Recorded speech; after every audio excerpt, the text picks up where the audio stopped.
Another shooting on a U.S. campus leaves 2 dead. Just minutes ago, we learned a pair of 15-year-old girls were found shot dead outside Independence High School in Glendale, Arizona, in an apparent murder-suicide. And 23 ABC's Ken Masenchi looked at the eerie timing of the shooting and a mother's remorse. Ken? Tim and Jackie, the shooting in Arizona comes on the same day that the mother of the Columbine shooter breaks her silence nearly 17 years after her son and his friend killed 13 people and themselves. I mean, I had all those illusions that everything was okay because, and more than anything else, because my love for him was so strong. Nearly 17 years after her son and a friend killed 13 people at Columbine High School, Sue Klebold sat down with Diane Sawyer for her first TV interview since the tragedy.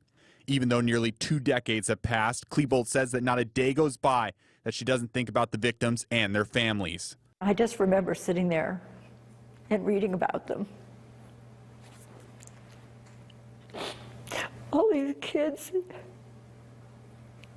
and the teacher. And I keep thinking, constantly thought, how I would feel if it were the other way around and one of their children had shot mine. I would feel exactly the way they did. I know I would. I know I would. Kern County has not been immune to school shootings. Taft Union High School student Brian Oliver shot and critically injured a classmate a little over 3 years ago. Oliver was later sentenced to 27 years in prison.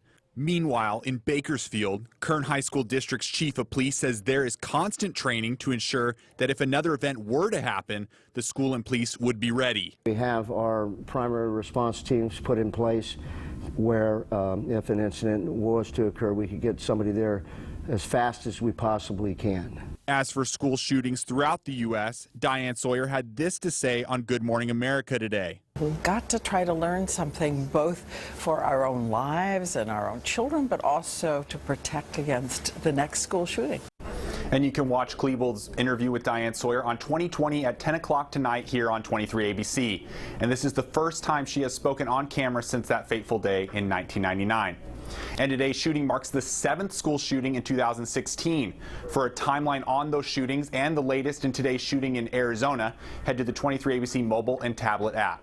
Live from the newsroom, Ken Masenchi, 23 ABC.